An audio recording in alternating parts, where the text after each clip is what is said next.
to talk a bit more about equilibrium, balance, and also talk about rolling motion. Make some points that I don't think I've made before, and then we'll see where we go. Okay. Before that, I think the time has come to say something about the fourth midterm. If I haven't screwed up the schedule in my head, we're due to have our last midterm next week on Wednesday. It's going to be at the same time and place as before in Wiley Hall. I think it's 175. Please correct me if I'm wrong. Right? In the early evening. The contents will be homework 9 through homework 12, but to be clear, not including harmonic motion. Some part of homework 12 toward then begins to talk about harmonic motion. I'll get to it and begin to explain it soon, but not today, Monday probably. But that we won't even touch that on the exam. And the other thing that I can tell you is that you should expect the main focus of the exam to be on circular motion and equilibrium. And you should also note that it's very nice if you understand linear momentum conservation, including in 2 dimensions, and energy and things like this. They're part of the background that we assume, but think about it this way. This is our chance to ask you something about circular motion and equilibrium and torque and all of that. If we also try to ask you some super extended questions about collisions in 3 dimensions or whatever, we'll just run out of test time. So I'm just telling you up front, you do need to know this stuff. It may come up on the final. It is worth knowing how to impose momentum conservation.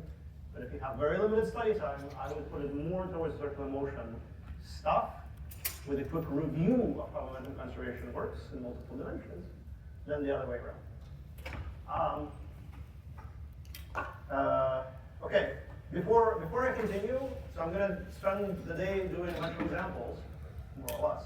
So any questions? You'll of course have more chances to ask on Monday. All right. So I'm going to show you how to do a classic, slightly difficult equilibrium problem in a second. The strategy, though, is always the same. First, you draw a detailed, well-labeled diagram. You choose axes wisely and explicitly. Although as long as you're explicit, even if your choice is not wise, you'll still get the answer, right? Break up all the forces along the axes that we chose, and then make sure the net force cancels. Okay? And then calculate all the torques given your choice of axis. Find the net torque, it must be 0. And we'll talk about friction momentarily. Okay? So this is hard to absorb just like at the general level, so it's best to just work through some examples. And what I want to do now is to work through a ladder problem in front of you from start to finish. Okay, give you the chance to slow me down, ask me questions as you wish. Okay? So what is the ladder problem? So the ladder problem is basically like a test of, do you understand how to do equilibrium problems in a challenging situation? Okay? And as long as you stay calm, this is not so bad, but it's possible to panic a little bit. So the situation I want to discuss is the following one. So we have a floor. There is a wall. And there is a ladder that's placed like this. We're looking at it from the side. Okay, and there's a person standing on the ladder most of the way up. Okay, so on the board, to minimize my drawing time, I'm just going to represent them by a block. Okay, there's a person there. On the slide, you'll see some clip art for a person. Okay, and the ladder length is L, the person mass m, at least I think, well, the mass of the person, the ladder mass is ml, and the ladder makes an angle with the ground, okay? And the wall is slippery, so it's frictionless, and the floor has a coefficient of static friction, which is given to us. Oh, sorry, it's not given to us. It has some coefficient of static friction. Sorry, I forgot what the problem actually was. So, okay, so let's think about what's going on. So imagine that the floor was extremely frictiony, very, very sticky. Okay, then it wouldn't matter that the wall is frictionless. You put the ladder against the floor, and friction from the floor would prevent it from sliding out that way, which is the most obvious failure mode for a ladder, right? So what that means is that there is some coefficient of friction with the floor that would make the ladder stable. Okay, so, and our job is to figure that out in terms of the other numbers in the problem, which are basically all given except the coefficient of friction with the floor. And I just want to say, it's also the static coefficient of friction that's important because the ladder isn't moving. So it's not kinetic friction, it's important. Kinetic friction is from moving objects. Before I continue, is the problem setup clear? Do you have any questions? Okay. So the next thing that is very helpful in these kinds of problems is to recognize the following points. Suppose the wall is frictionless, as it is here. Then there's something very, very important, which is, I don't have a pointer today, sorry. This is somebody's pointer. Okay, there we go. Somebody forgot their pointer, so that's fine to my benefit. Well, if the wall is frictionless, it can only supply a force out, that is horizontally. So we are going to have to figure out all the forces on the ladder to figure out whether it's in equilibrium, okay? And so the wall can push out like this. This could be the force of the wall. That's fine. But the wall cannot push that way or that way. Let's try to understand why. See, if the ladder was to slip along the wall, it would go either up or down. And the thing that would prevent that would be friction, right? So friction would be the thing that would generate a component of the force from the wall and the ladder in a sideways direction. In this case, sideways means up and down. But there's no friction. The wall has been said to be frictionless. Therefore, the wall can only push out. If the floor was frictionless, which in our example problem it definitely isn't, it definitely has friction, but suppose it was frictionless in some other problem. Well, then the floor could only supply a force which is up. So here's an illustration. Imagine you're standing there somewhere, okay? You would be in equilibrium whether or not the floor had any friction, as long as you stand straight up, right? So, there's a force of gravity pulling you down, the floor pushes up, with the same force, you're in equilibrium. So now imagine that you do this. Let me try to explain what I'm trying to do. Imagine you stick a foot out, I don't know if many of you can see me, and try to push against the floor with the foot you just stuck out. So that's what I'm trying to indicate here. Now, no problem if you have good friction with the floor, okay? You're not gonna fall over. But now, you try that on ice, and the odds are that you're gonna face plant, right? So what's happening? In this situation, you push out. Well, if there's no friction, nothing is gonna stop that. But if there is friction, then something's gonna stop it. So friction produces a force along the floor. If there's no friction, it would only be up or down. The force on the floor and the first one. So these things are vital to recognize to do some of these problems. Okay, but in this problem, the wall is frictionless.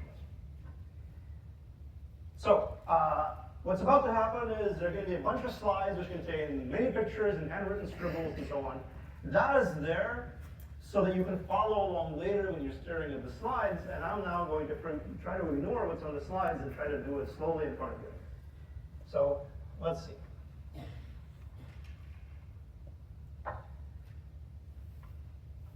So first I'm going to redraw this. Okay, here's my ladder. Here's the angle theta. So let's decorate it with all of the forces. Okay? So first, there is going to be a force out like that because the wall is going to push on the ladder. Second, there is going to be a force originating in the center of the ladder pulling down. That's going to be the weight of the ladder. Then there will be a force pushing down due to the weight of the person. I have this sneaking suspicion that I forgot to put in a key bit of information, which is where this person is along the ladder. So, well, you have to say where the person is to do the problem. So we're gonna figure out what we need to assume about that later. Okay? But somewhere along the ladder you have the person. Okay. Let's see. We're not done decorating the problem with the forces.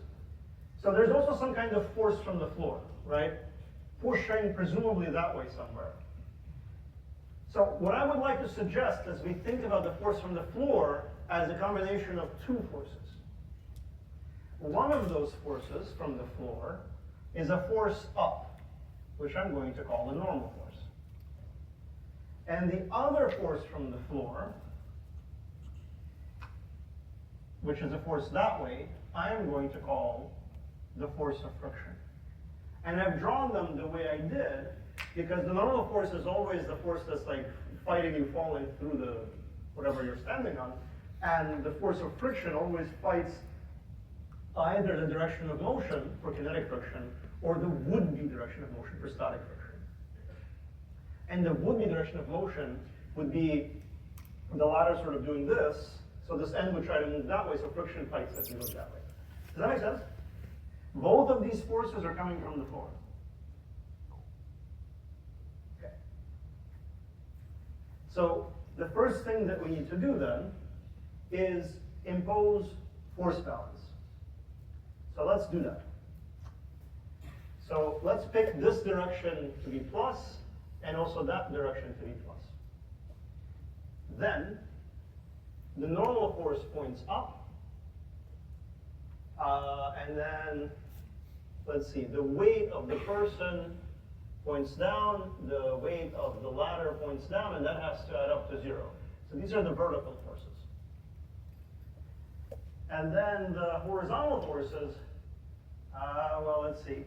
So we have the force of the wall minus the force of friction, so they have to be 0. Those are the horizontal forces. Okay, any questions so far? Do you see how I'm doing it? Okay. So there we go. We know that the wall force is going to be equal to the force of friction. Let me sneak a peek at this particular slide.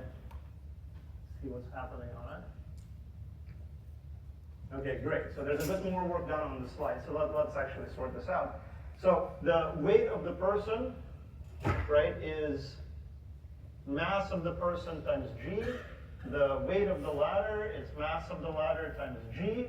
And we also know that the force of friction at most is the static friction coefficient times the normal force. You all buy that? This is like a flashback to when we last talked about forces of friction. So now, we want to know the coefficient of friction needed to keep this ladder from falling. So that would mean that we're looking for the coefficient of friction when it's just about to fall, which is going to happen when the force of friction is as big as it can possibly be, right? Because if now you put more weight on the ladder, then everything is going to fall over. So in fact, the thing we really need is the force of friction at most, which is this.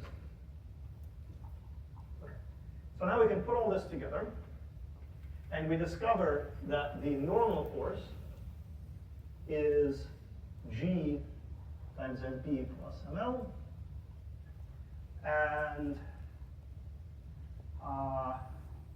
the force from the wall is going to be, let's see, mu S times G MP plus ML. That's correct, right? Because this is the normal force. And this is the friction force, but they're equal to each other from this equation. I'm sorry, I skipped a couple of steps that you might be able to do faster than I can. Any questions so far? Okay. So this is like, so far we have some relationships between various things. And, but looking at this problem, right? So we know the normal force. That's a force that we straight up know, because in the problem we were told this piece of information, this piece of information, that piece of information. So we know this without any calculations. And we don't know us, we're looking for it. And we related it to some force from the wall, which we don't know, we also don't care about. And so at this point, we don't know how to solve for us. We have no idea. So what we need to do is to put in the information about torques as the slide says. Questions, comments, confusions? Am I killing you by doing this very slowly? Okay. Well, let's keep moving. Again, this is going to be a bit scary looking because suddenly there's a bunch of geometry. Don't worry about the scary pictures. Okay, there's ways to simplify it. I'm going to try to do it on the board. So now we got to do torques. Okay, so there's some strategy question here. So my inclination is the following. We know the normal force already. We don't know the wall force. We also don't want the wall force. So when we set up our torque equations, it might be to our benefit to take this point as the axis, because then in the torque equation, the wall force won't appear at all. It's up to you what to choose. I mean, the points that I would consider are either here, or maybe there, or at some other place where there's some force being applied to make the equation simpler. Let me choose the top and see how it goes. Okay, so I'm going to redraw it again. So this is my axis. Okay.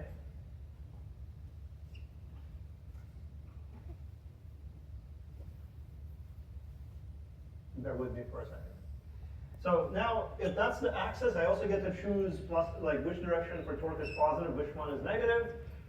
Let me choose torques like this to be positive. It's completely random. I'm just making some choice. It can't possibly matter as long as I'm consistent. So let's now decorate this with forces. So for example, let's take the force of the ladder on a, like what torque the weight of the ladder generates. Okay, so the weight of the ladder is applied at that point in the center of mass. Okay, so what can we say about it? Well, the vector from the axis to the point where the force is applied, this is the vector r. Okay? And so what we want is the torque is the force times the distance to the axis times the sine of the angle between. between those two vectors, this one and that one. So in our case, that would be the weight of the ladder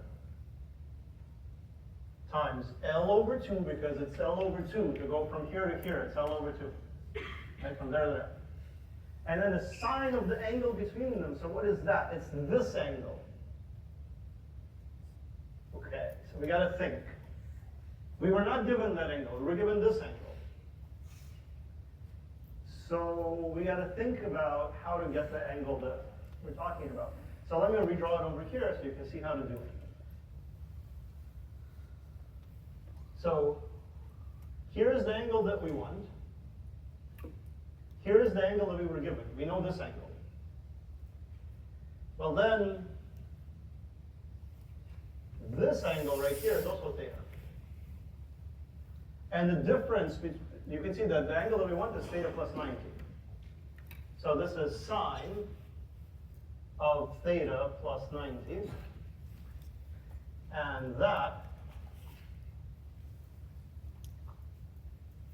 is a cosine. That's one of those trig identities. So this is the torque due to the ladder. Okay so far? It's not all of the torque, it's just the torque due to the ladder. Okay? So let's say that the person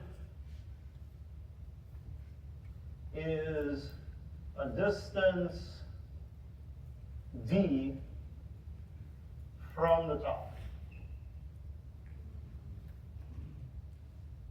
Because we need to know where they are. Then we could write down the torque due to the person. That would be the weight of the person times their distance from the top, because that's where our axis is. And then you can see that, you know, the picture will be like this one, right? So you recycle, it's the same angle. So cosine of theta again. Is that okay? Okay. So now, the other thing we gotta take care of are these two forces. You see it? So now the torque due to friction is going to be the force of friction times L, because the ladder's length is L and the force of friction is applied L away from the top of the ladder, times, okay, let's stare at it. I'll draw one more picture. Right? The radius vector is from here to here, and the angle between them is exactly theta. So we're in luck. So this is just sine theta. And then the torque due to the normal force, well, that's the normal force times L. So I'll draw one more picture. Lots and lots of pictures here. Normal force does that, right? But it's the normal force. So if this angle is theta, this is 90 minus theta. And that's the angle that we want. We want this angle. This is the angle between this vector and this force. So, and sine of 90 minus theta